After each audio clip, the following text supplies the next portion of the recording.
Yeah, he would do that.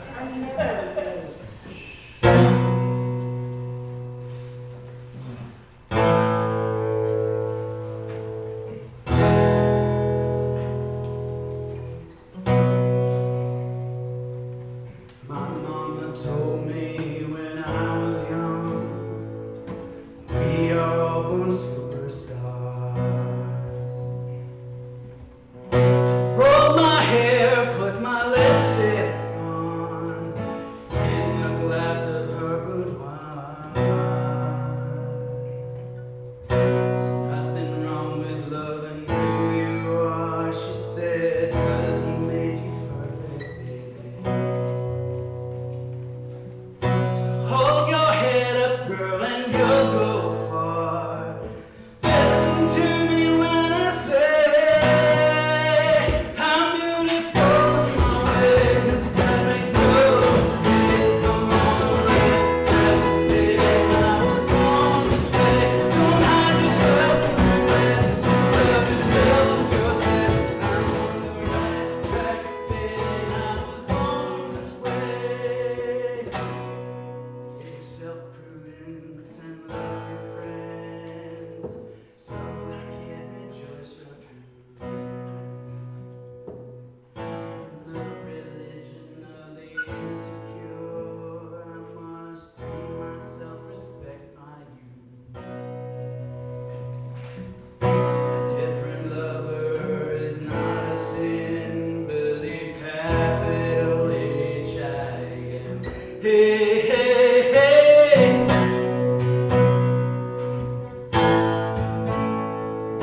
Mi amor forever, I'm beautiful in my way, 'cause God makes no mistake. I'm on the right track, baby, I was born this way. Don't hide yourself anywhere, just love yourself and you'll say I'm on the right track, baby, I was born this way. There ain't no other way, baby, I was born this way, baby, I was born this way. There ain't no other way, baby, I was born this way. Right track, baby, I was born this way. Not a case, red or black, lesbian, transgender life. I'm on the right track, baby, I was born to survive. No matter black, white, or gray, Portland or Oregon, baby, I'm on the right track, baby, I was born to be brave. There ain't no other way, baby, I was born this way. Baby, I was born this way. There ain't no other way, baby, I was born this way. Right track, baby, I was born this way.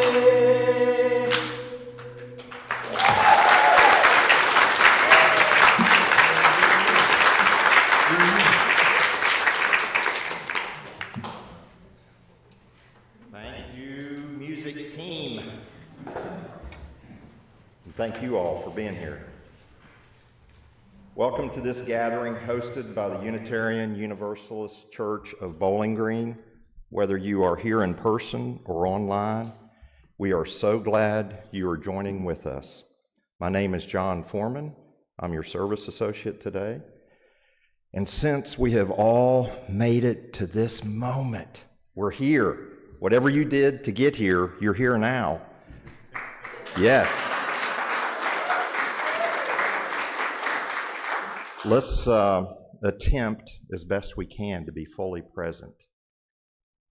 I have to say that so that I too am reminded of that. To that end, if you have any noise-making devices, primarily cell phones, please double check them, make sure they're turned to silent.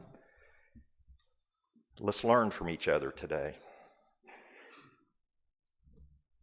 We are a welcoming congregation, whoever you are, however you identify, wherever you come from, and whoever you love, you are welcome here.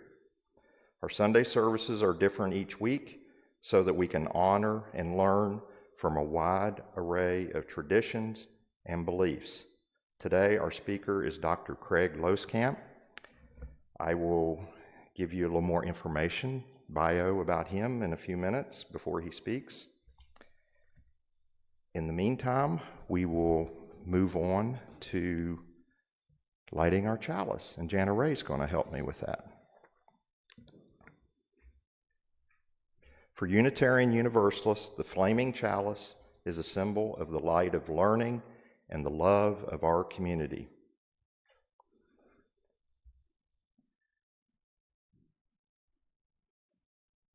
As our congregation's chalice is lit, please light your own chalice at home if you have one. Join us in singing hymn 362. Hopefully the words will be on the screen. If not, they'll be in the hymnal. Rise up, O flame. Rise up, O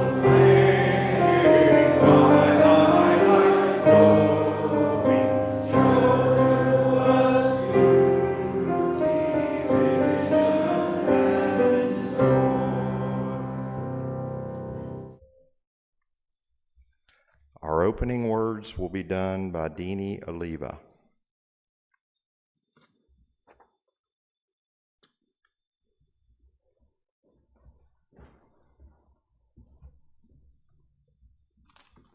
The opening words are by Silas Howes. But you cannot know a place without loving it and hating it and everything in between. You cannot understand a complex people by only looking at data. Something inside you has to crack to let in the light so your eyes and brain and heart can adjust properly.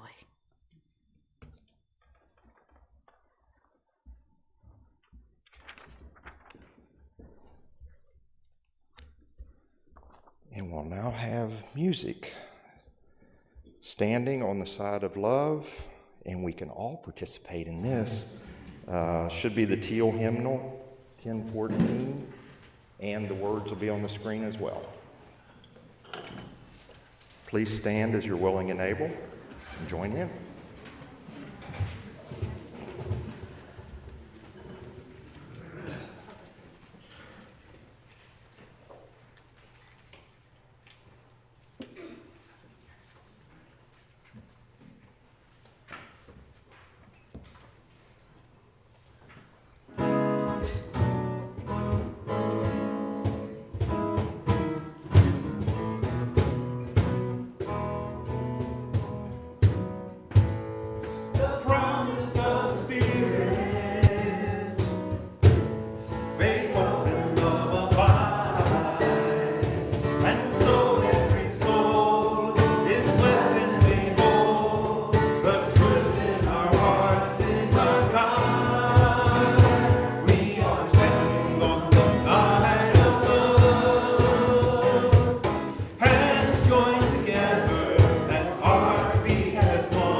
Standing on the side.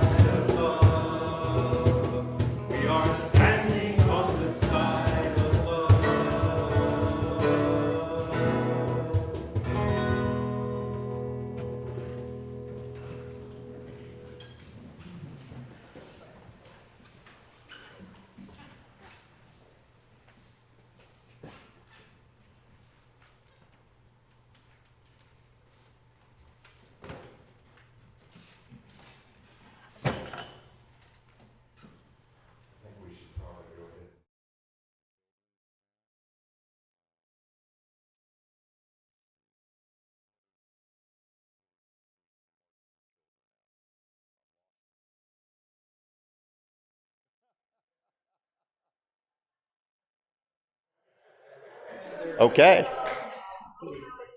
Bye. Yeah, that works. Okay.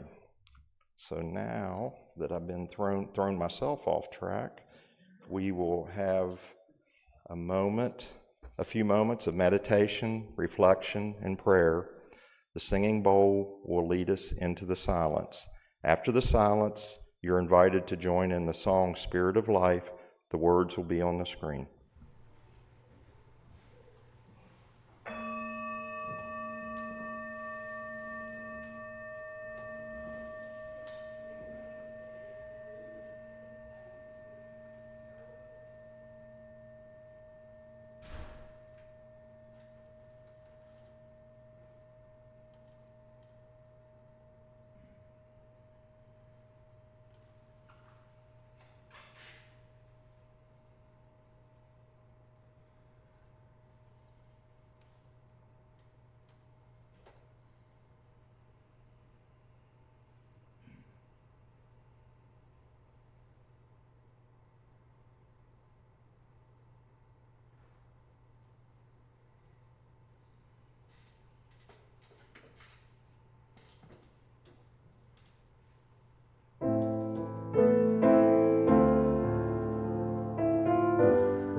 Our speaker this morning is Dr. Craig Losekamp.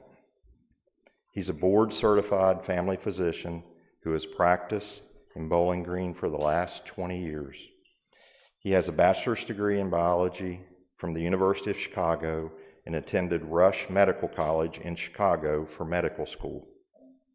He has been married to his wife, Michelle, for 31 years and has 2 adult daughters, Katie and Elaine.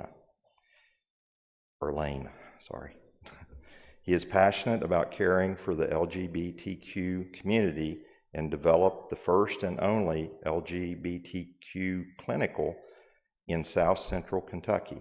He's a member of the World Association for Transgender Health and has transgender patients from Paducah to Somerset, Tennessee to Maysville. Non-medical interests include playing music and building guitars, along with other stringed instruments. He enjoys photography and hopes to explore every national park in his lifetime. Dr. Craig Losekamp.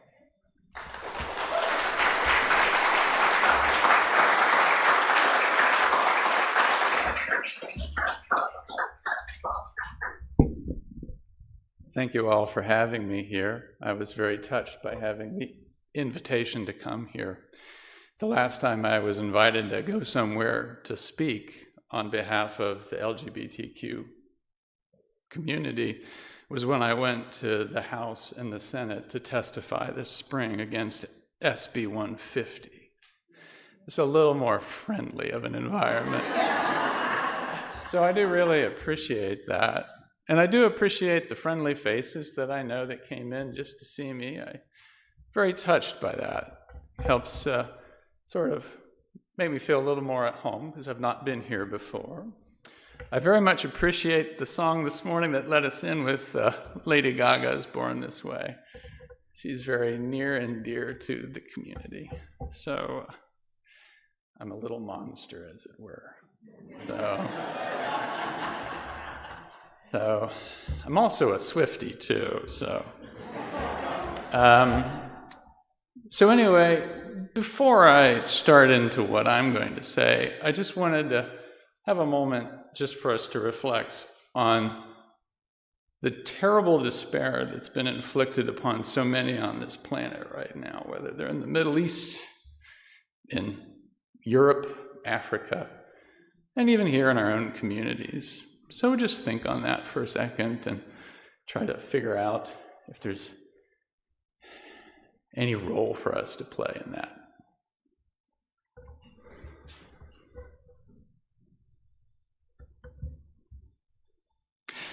So, according to data from the Webb telescope, NASA thinks currently that the universe is about 13.7 billion years old.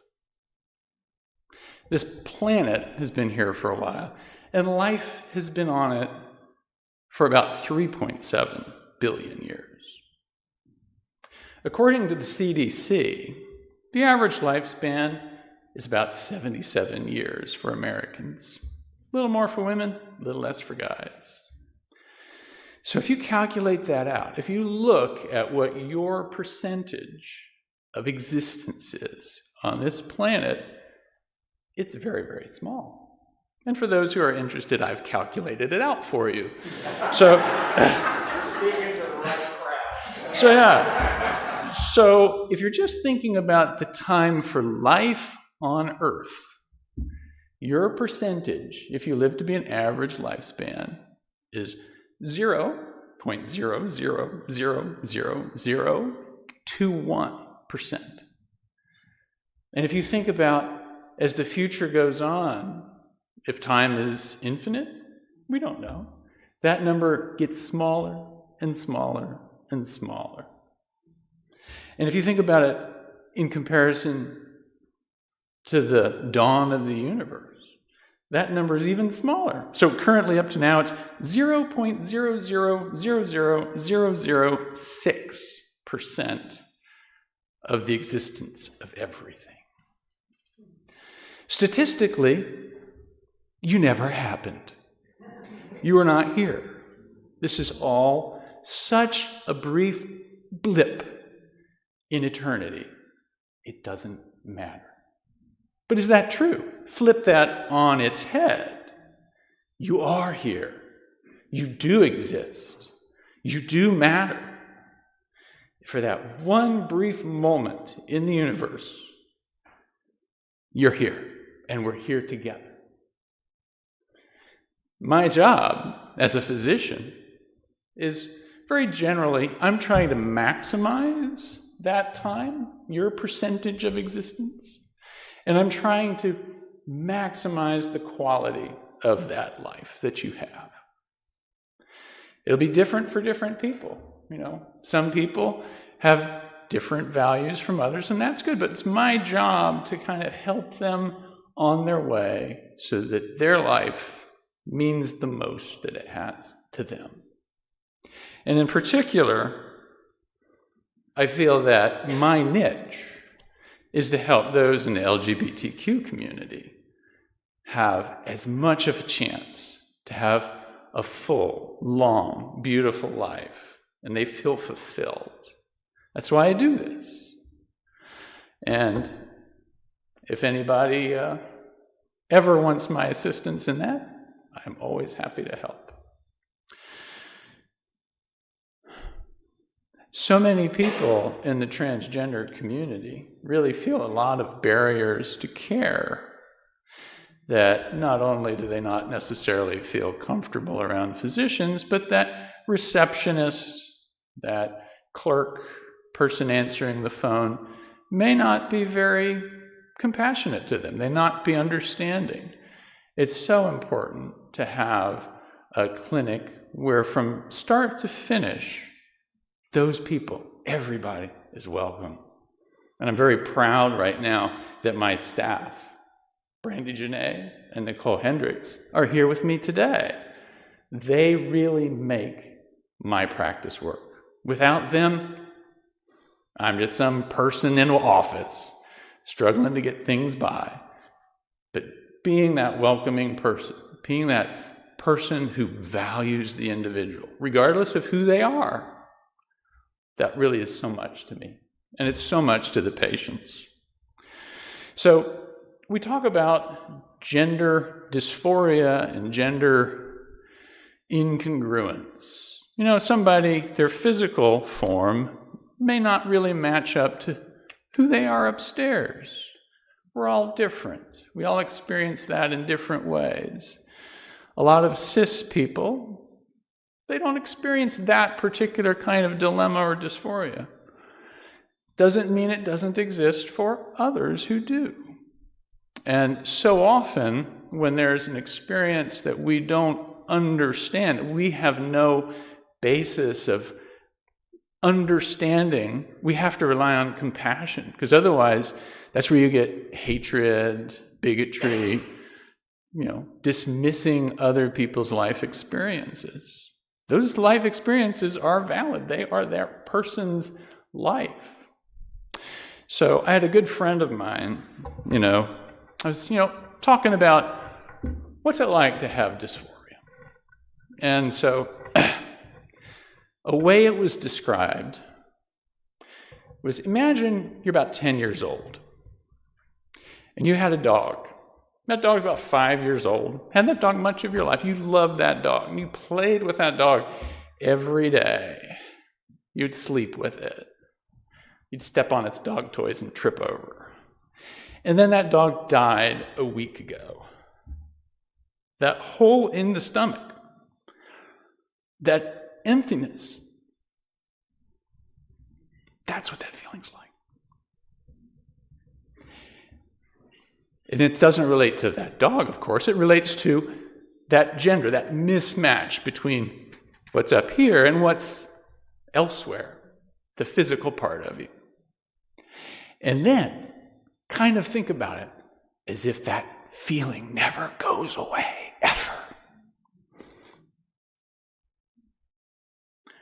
I have patients who are in their 70s who have that feeling. I got patients who are 11 and have that feeling. People in the State House will say that those little kids who have that feeling, they're just confused. They've been groomed. They don't really know what they want. Their brain is not fully mature. So their family has no right to try to work to help that. Government knows better. So there have been trans people forever. As long as there have been people, there have been trans people. You can go back and look at all sorts of individuals who had different gender roles than what we experience. Recently, there was research looking at hunter-gatherers, and the women folk, they were the ones who were supposed to, grow the vegetables, collect stuff, and it was the big manly hunters who would go out there and, hunt down the elk, the buffalo. Well, lo and behold, if you actually look at genetic data of people who were the warriors at burial sites, a good chunk of them were women. They didn't fill those same kind of gender roles that Western science for a billion years has assigned them. There have been people for years in the Roman Empire who had whole cults of people who had different genders.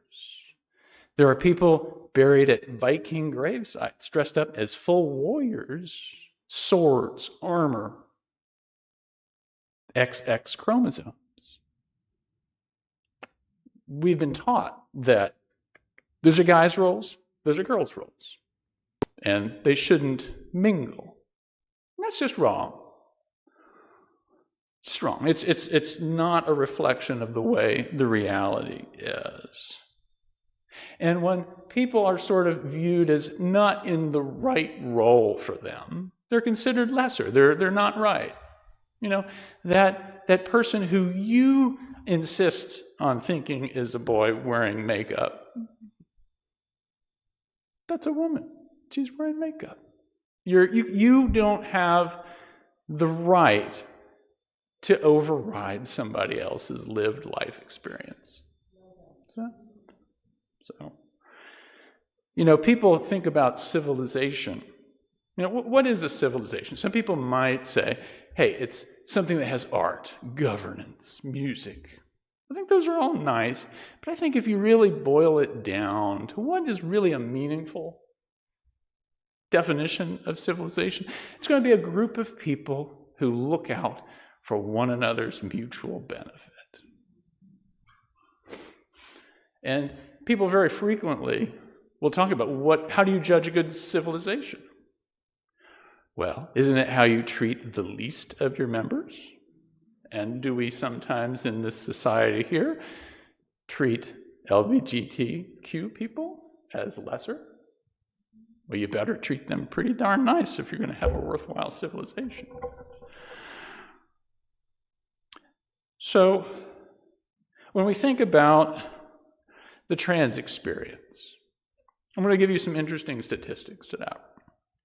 And this is stuff I told as forcefully as I could to the senators and the representatives this March.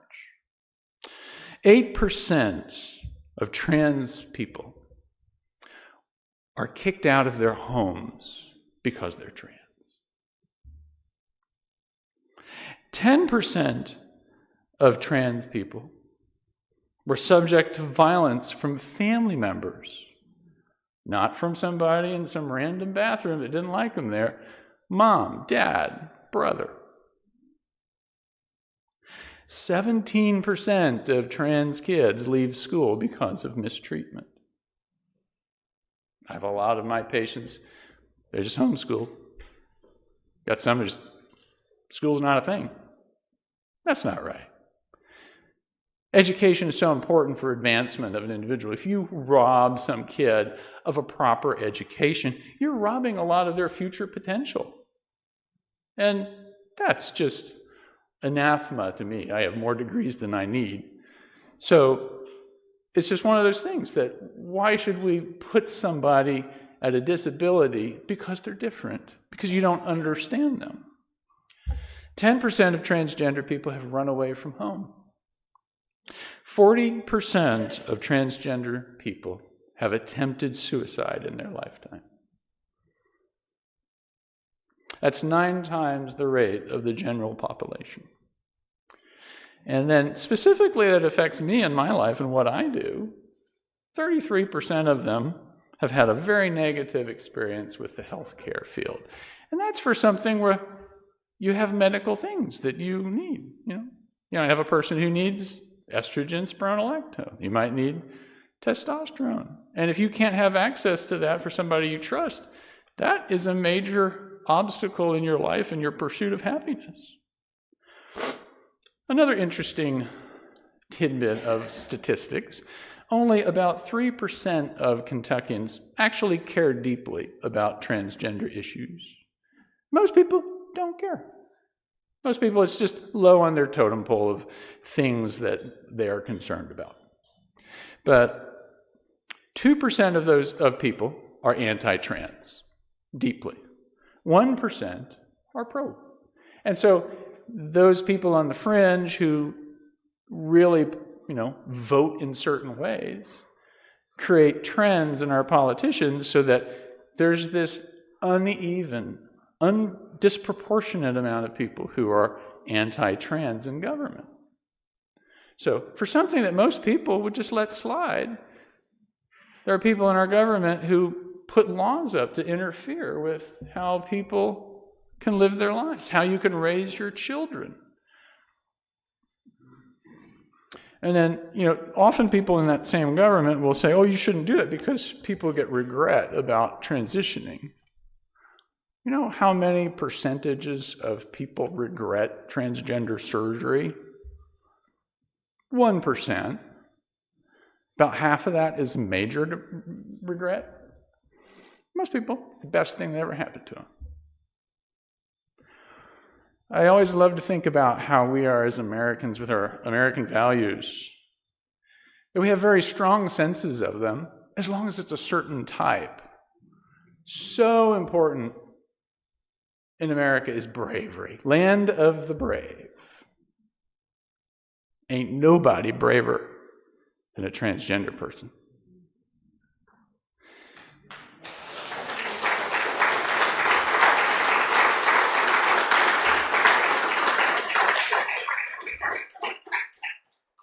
I appreciate that.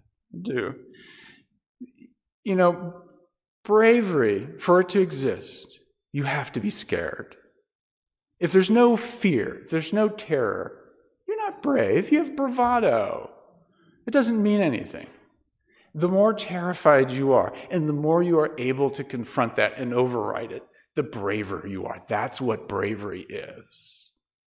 So many people have, these colors don't run on their t-shirts. Do they really?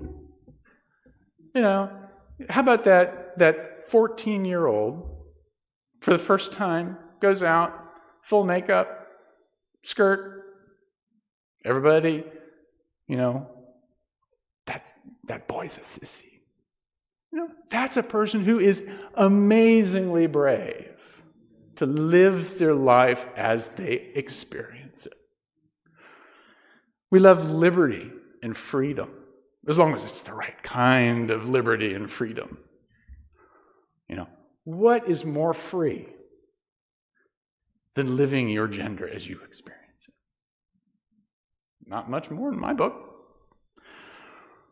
Independence, lack of influence of outside people on the individual. We don't seem to have that right now for our community. You know, people regulate what you can do with your kid. They might do it with yourself next legislative session. You know, life, liberty, and the pursuit of happiness. Some people can have happiness, but the other ones can't. I don't think that's quite right.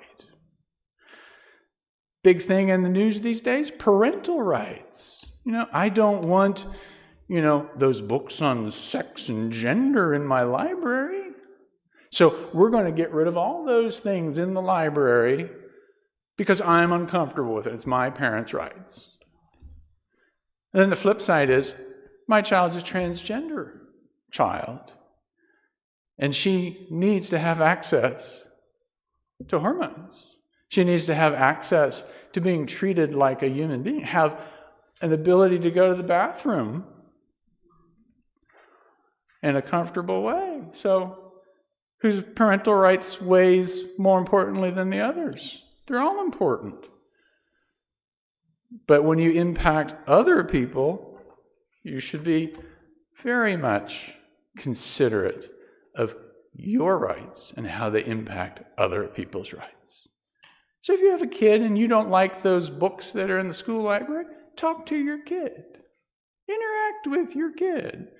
You know, say, you know what, honey, don't check out those books just yet. We'll talk about those later. Those are for people that I'm not sure I'm comfortable with. Okay, fine, that's fine. But you don't want to take all the books out of the library. Those are for everybody. Public libraries, school libraries. It's for education. It's for enlightenment. Another thing that people on the conservative, the right side, argue about is that brains aren't fully mature until they're about 25 years old. Prefrontal cortex is still developing. What does that mean? They don't want you to be able to have access to transgender care until you're after 25 years old. Is that right?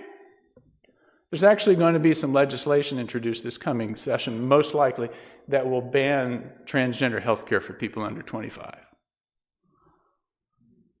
And again, we'll have to go to stupid Frankfurt and testify until I'm blue in the face and be ignored. And it's just one of those things. Hopefully it doesn't come to that. Apparently there's a crime bill that's going to take up more room in their brains, so it won't go and affect my community. So if you're not fully brain mature until you're 25, then what are you going to do about people who want to get married when they're 20? What are you going to do about somebody who wants to enlist in the military when they're 19? Their brain's not mature. You can't go kill people if your brain's not mature. What about having smoking, voting, drinking alcohol? Yeah, you don't want people with immature brains voting.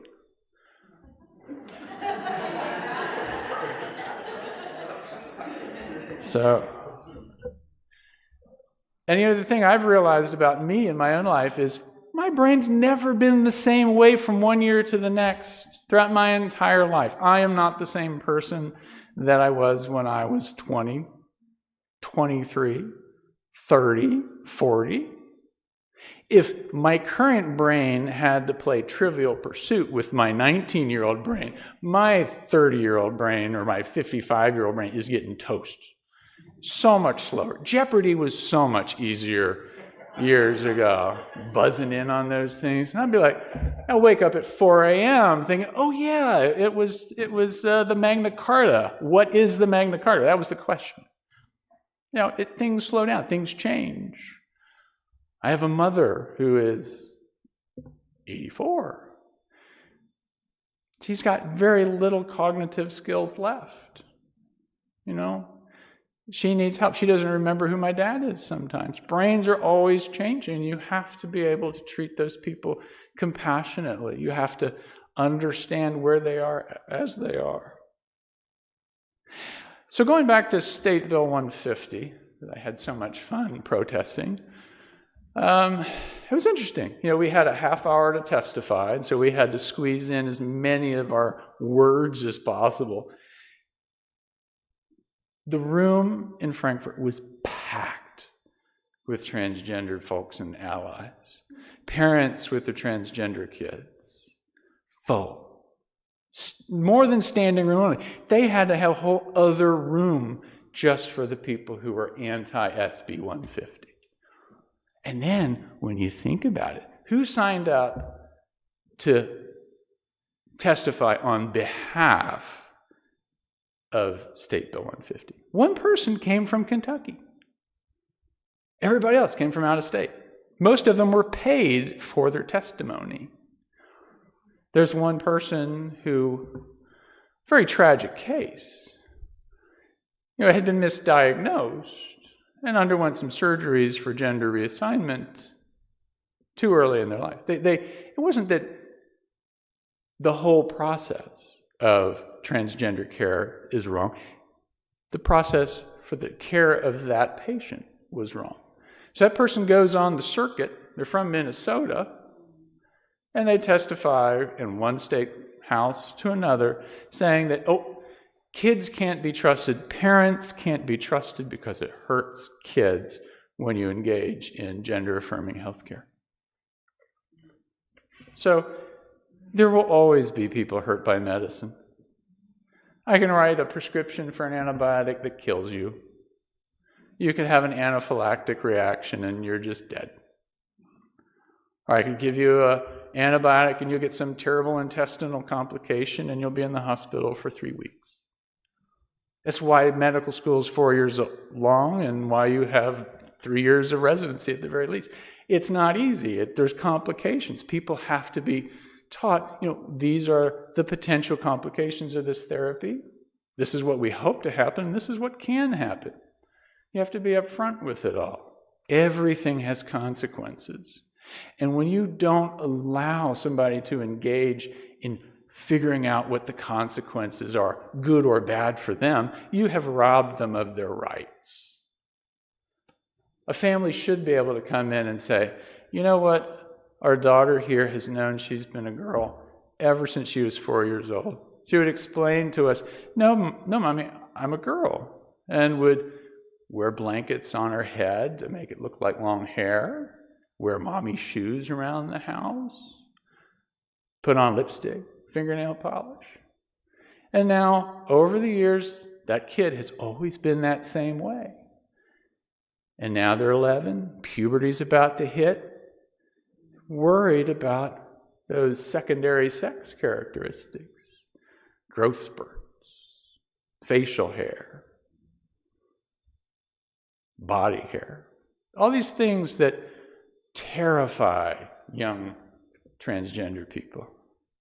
And we're just going to ignore that because some people are not comfortable with it. There, of course, are risks. It's up to the parents, it's up to the family, up to the doctor who's going to make that determination, what is best for that family. Because we know there's risk, but there's also sometimes a risk of not treating.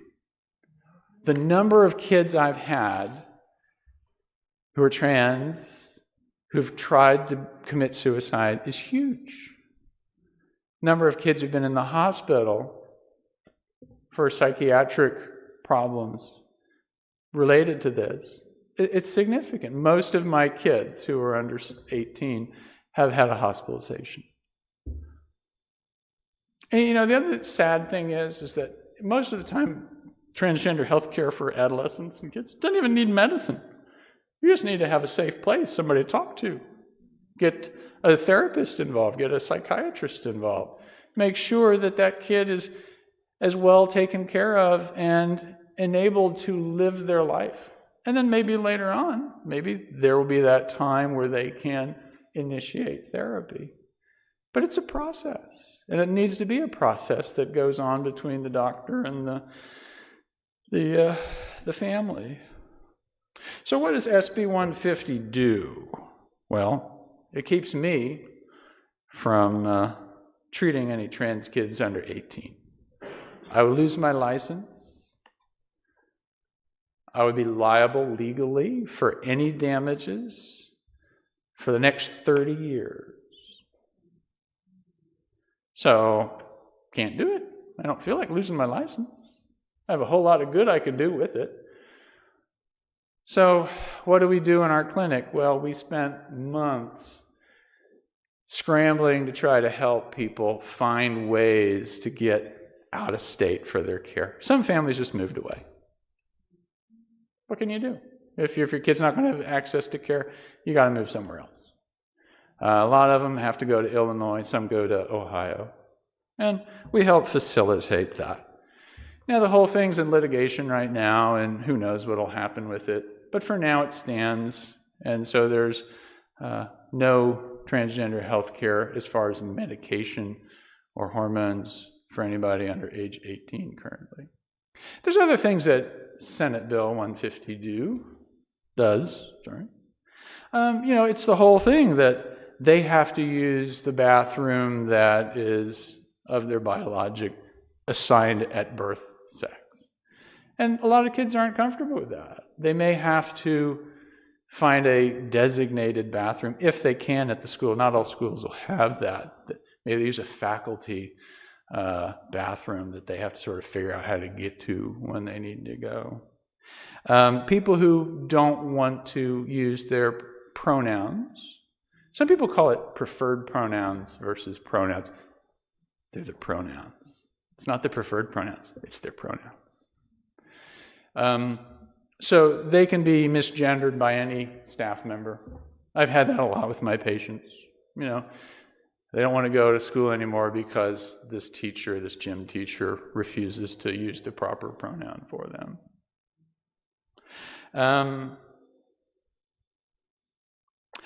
Also, it bans a lot of LGBTQ. It bans all LGBTQ education under age 6th grade. So you just can't talk about it. It just doesn't exist. Those people they're not real.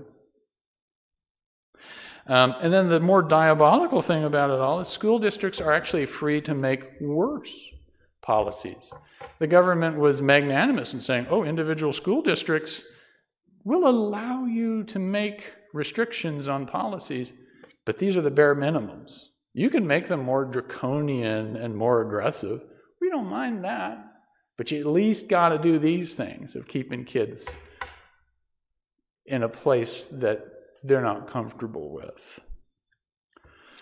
So, hopefully, there's a new challenge for the educational component in law that was introduced earlier this month. So maybe there'll be a stay on that. Maybe kids will be able to, have a reason to be able to get by in school without being misgendered and all that. Don't know.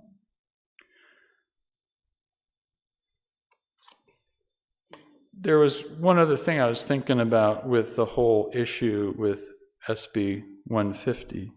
Oh yeah, that's what it was. That kids have learned that they can get around SB 150's regulations if they claim their gender dysphoria is a disability. So it's this terrible double-edged sword. I can be treated the way I want it, but now I'm a disabled person. That's groan-worthy. I appreciate that. So, so the most important thing is, when you think about these kinds of things, advocate for people you believe in, people who you feel have rights that are being squashed and ignored. We have an election coming up. That's a very important thing.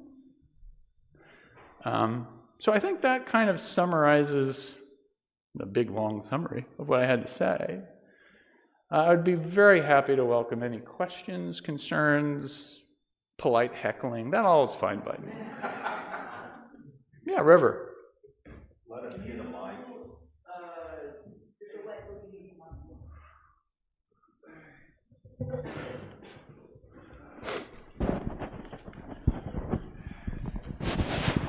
Do you accept new patients at the moment?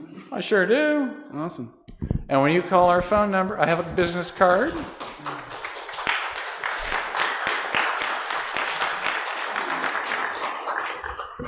And if you look over your left shoulder, there's a person dressed in a really cool dress right now. Our own Stevie Nicks. Nicole, when you call that number, that is who you're going to be talking to. And somebody coming up on your other side is giving you a business card. And if any of you all know somebody who might want to establish with me, I got a whole pocket full of business cards. You can hand them out. You can keep them. Find, oh yeah, my cousin, they've got a kid that I wonder about. Send them my way. And I don't just do transgender health care. Of course, I'm normal family medicine realm of practice. I also do hospice work. But anything within the LGBTQ community, PrEP, nobody should ever get HIV now. We have excellent medicines that easy to take, very few side effects. It's my job to protect the community. Sometimes people just have chronic medical problems and they're LGBTQ and they want somebody that they can trust. They just need a home. It's like, hey, these are people I like, they like me, we're cool. And you need to have a place where you're cool with your doctor. There you go. Any other questions? Yes, sir. Could you introduce your staff? Sure. Okay. So back here, Brandy Genet, she's one of my medical assistants. Oh, you're being put on the spot. She's put on the spot. And then over there, in the fabulous black dress, is Nicole. And they're both my medical assistants. And when you call the office, the way the phones simply are set up, they typically go to Nicole. And I haven't heard her grouch at anybody yet. So, not yet. Yes, please. I want to thank you for my introduction to the whole subject. This is the first time I have heard good sense come from an educated person. Thank you again. Well, I very much appreciate that.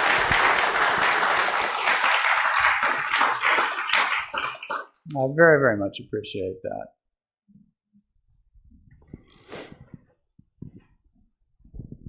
Besides voting, is there another way to get politically involved?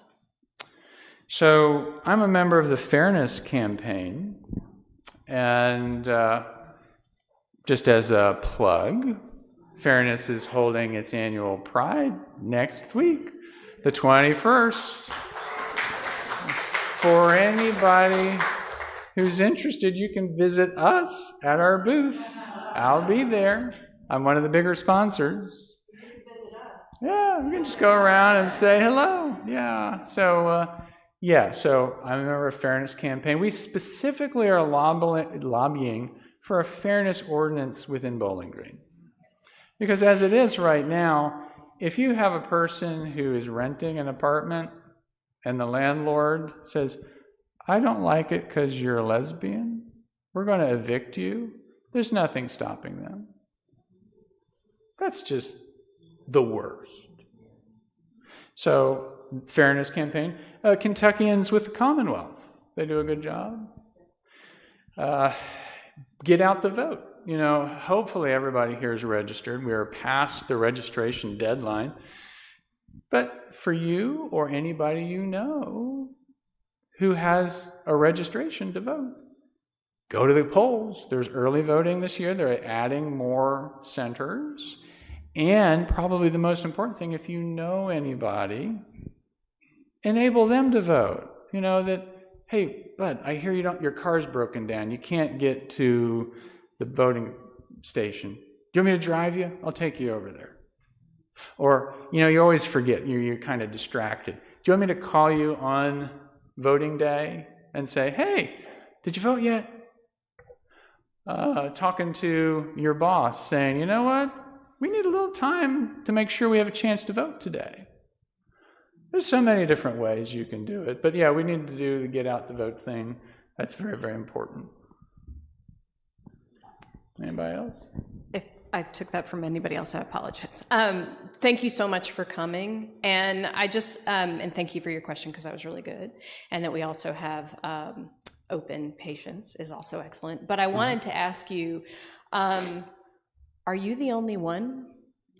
I have a nurse practitioner who works with me. Okay. Her name is Sarah Schauss. I think she's in the WKU Basketball Hall of Fame. Okay. And she is great. She's been working with me. It's funny, I met her for the first time at the last Pride. That her wife saw what we did and got so excited, ran over and drug her by the arm. She said, Sarah, you got to talk to this doctor because he does exactly what you want to do. And we just hit it off. And yeah, so she works with me in my clinic. And it's a growing clinic, but we have plenty of room for other people. Well, I'm originally from Lexington, and I have a friend who has a trans son there. Yeah. And just being here in Bowling Green and seeing the community grow. And part of that community for myself originated here. And I don't know if I look familiar to any of you all, but I have been here before. But I wanted just so much to hear that there are other people who are following in your footsteps, and that, this is something that, you're not flooded with people that you won't have the opportunity. So it's all good news today, and I just want to thank you for coming. Appreciate that. Yeah, we can use a little bit more flooding. That's fine. We got room. And, if things get such that we need to add more people, there are some other folks out there that we can add. Nobody be left out. It's all good that way. Maybe a couple more questions. So following on that, are you hiring? Because I'm an MA here in Bowling Green, and I've been working PRN because I'm super pregnant and uncomfortable, but I eventually will be back in that, and I'm like one of the only people in my clinic who kind of deal with that. Anytime a trans person comes in, they're like, here you go. And I would very much like to be around people who are like me instead of being the random person. A random person, yeah. Yeah, well, we are looking for a receptionist. I think that might be a little below your personal calling for the moment.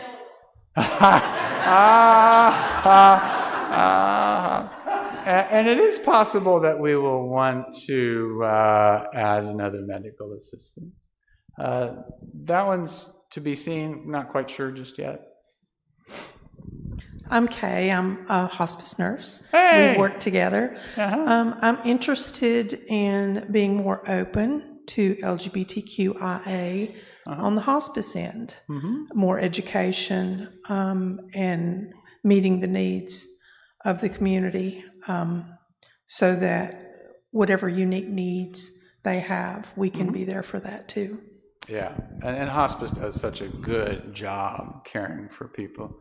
I ran it on patients earlier this morning, so I have a special place in my heart for Hospice of Southern Kentucky. Maybe a last question. Any other questions? That might be it then. Oh. I might just make a comment. If you're proud of America and what George Washington has his service to the country, he was his life was saved by General Pulaski, and when they exhumed him, he had female hips, and so That's interesting.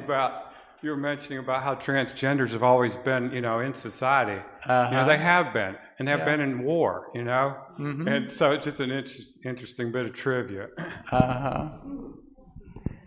Yeah, actually, if you think specifically about warriors, I don't know that you would call her transgender, but it's somebody who really just bucked gender stereotypes was Luzon, who was sister of Victoria in the Apache group that Geronimo was in. And she was a serious warrior. You did not want to mess with her. So, all right, well, I really appreciate it, I think. And a little light heckling would be fine. That's okay. It's okay. So. Are you going to stay with that?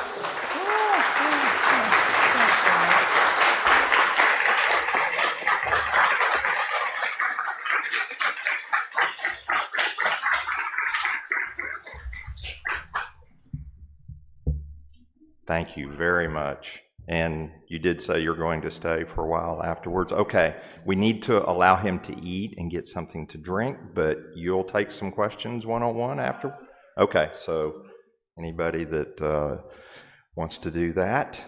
And there was some comments about the fairness campaign, the fairness ordinance. That happens to be, as we lead into our offertory, that happens to be who each month, for visitors in particular, each month we take up a third Sunday offering that's designated for a particular cause, and we have different causes throughout the year. And this month, this Sunday, right now, is Kentucky's first anti-discrimination fairness ordinance donation, okay, today. So Diane Lewis has given me a little spiel to read here, and I'll start it again since I prematurely started it. So Kentucky's first anti-discrimination fairness ordinance passed into law more than 20 years ago, and it ushered in a new era of LGBTQ rights across our state.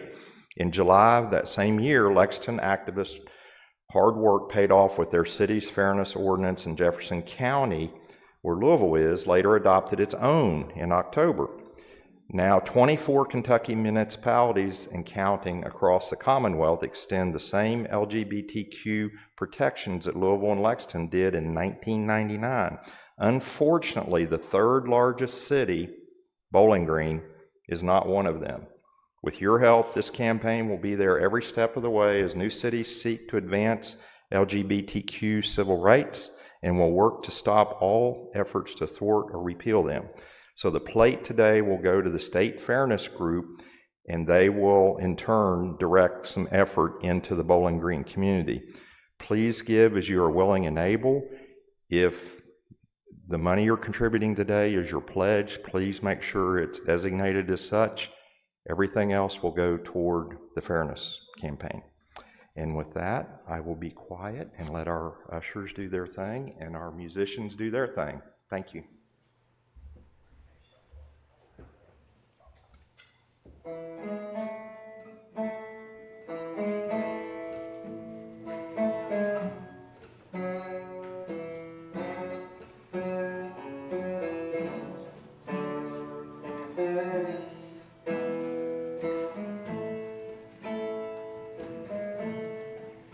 When the night has come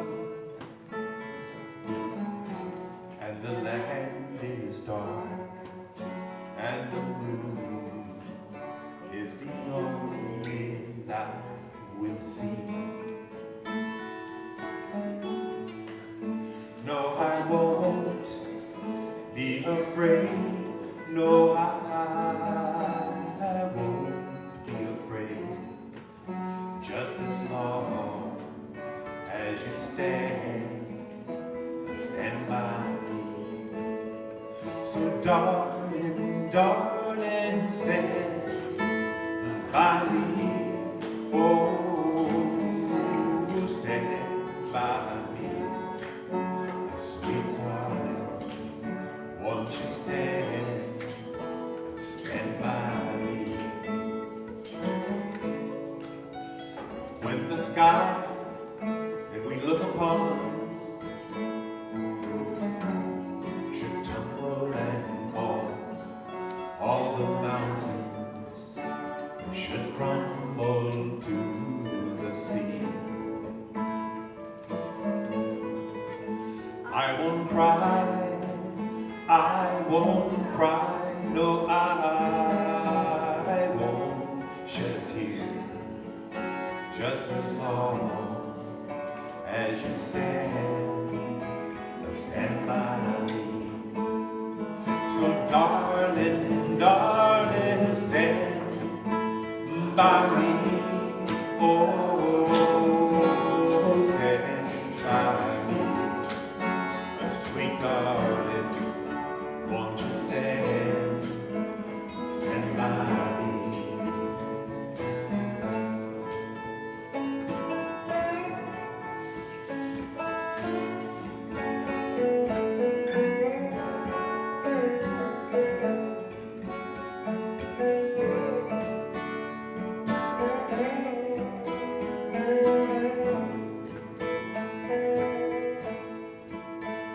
So stand by me, oh, stand by me, sweet darling, won't you stand by me. So darling, darling, stand by me, oh, stand by me. Sweet darling.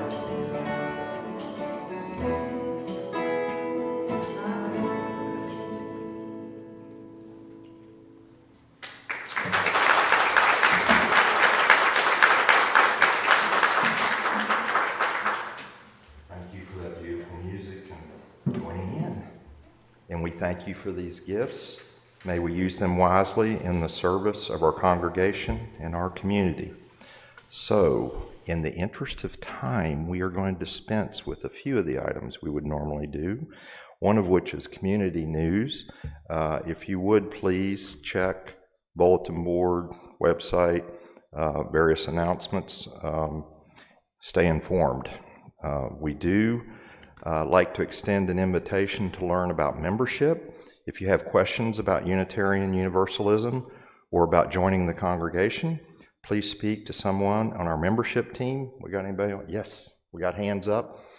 And if you can't connect with them, just ask any one of us afterwards and we'll get you connected. You can also contact our board president, Roxanne Spencer, or email her. You may find out more about us, including community news, in our weekly email updates if you want to get on that list. You can, again, look at the bulletin board, and we do have a presence on Facebook, so you can check us out there as well. Do we have time to do both the music hymn and the last recorded song? Okay. You want to just do the last recorded song? And I have a request. I want two people who are willing to spend about 15 minutes following the service lifting this piano. We've got more than two, but I need two extra, and I think that might be overkill, but it not drop it on my head when I'm underneath it. I'm putting a piano truck in there, so anyway. Okay, so we're going to not do our hymn, but we will have closing music that I encourage you to stick around for. Lisa has our closing reading. I've got it up here if you can't find your copy.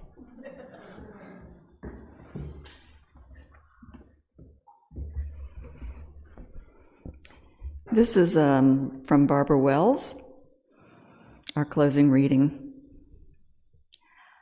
O sinner, weaver of our lives, your loom is love.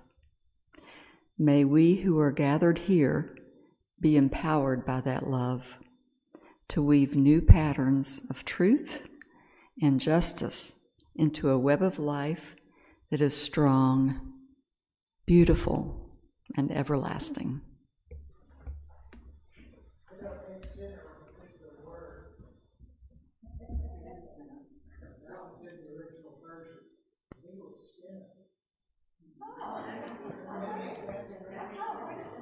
See how we learn together? Thank you, Jan.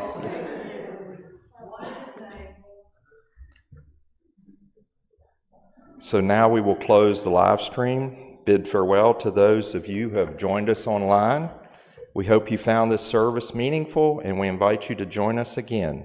Be well and go in peace.